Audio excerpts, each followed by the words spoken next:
Hey OT dudes and dudettes, in this episode of Your First OT Job, I'll be talking about references and what I wish I knew before my first OT job. This series of videos is geared towards new grads who have just passed their boards and will be entering the occupational therapy job market.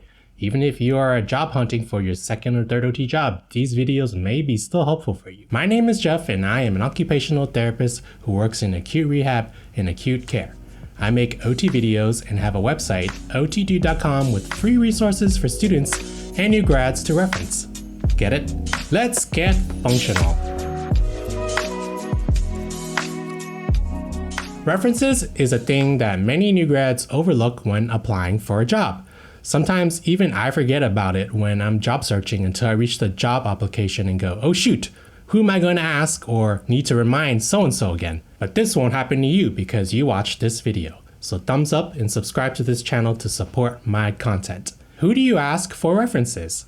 Jobs usually ask for 3 references. So one can be your OT professor, say the one you worked on with for your capstone. One can be an OT, such as the one you did your fieldwork with.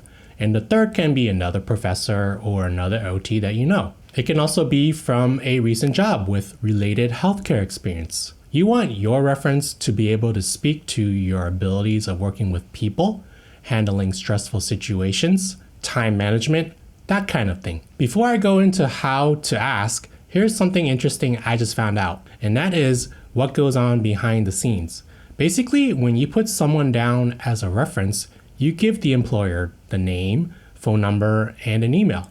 Before, it was common for the employer to call your reference and have a quick chat with them. This may still happen, but I see more of a trend these days of surveys being sent out to emails. So your reference often will have a deadline to do this, say 1 week, will log on to a special link in the email and answer something that is kind of like an evaluation of you, with like a 1 to 5 scale or something like that, and a narrative box for each type of question. So this is a lot of work for your reference, especially if they are busy and if they haven't worked with you in a while or seen you in a while, it can be even more difficult for them to do. To make things even more difficult than that, get this. Some references are not allowed to give you perfect scores, say 5 out of 5 in all categories, because the thought is that no one is that perfect. So they'll likely have to pick some areas for the candidate like you to improve on. How you should ask can either be in person or via email. I don't think either way is better, and nowadays, especially with COVID-19, email is perfectly acceptable. I would of course avoid informal platforms such as SMS or social media because they will potentially need to use email anyways at the end of the day to click on that survey link. For email, here are some points to consider. The time of day and day of the week are important. For example, you probably should not send the email on a Monday morning. Send it from a professional email address, and the name of it, who it is from, should be your full name, not John D, for example. This is so your email doesn't end up in the spam and get ignored. The subject line should contain at the very least the words reference and job, such as an update and hoping to use you as a job reference. In the body of the email, begin with mentioning who you are, and if you think the person will not remember you, give them an update on your life to make things more interesting. Like, hey, I just passed the occupational therapy boards and have been traveling before I start my OT job. It should be short and sweet and end with a simple yes or no question such as, can I put you down as a letter of reference for my job search? Keep it semi-formal, and don't end it with something like sincerely or regards. You don't talk like that in real life, and you know this person quite well by now, so just say thanks and then end it with your name.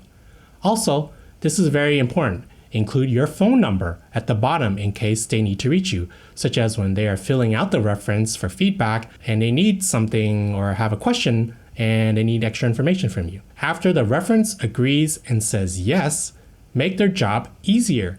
Don't make them have to think too much. They're probably, again, very busy.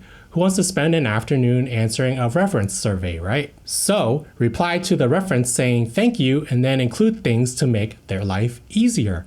A summary of your job description, what you have been up to, such as volunteering, what you did at fieldwork, including special projects or in-services you gave, to make it more personal and for you to stand out more than generic phrases that your reference will have to type out and kind of like make up or kind of come up with from thin air. Common points that they ask for are time management, communication, conflict resolution, and teamwork. Another thing that may help is including an attachment of your resume and cover letter.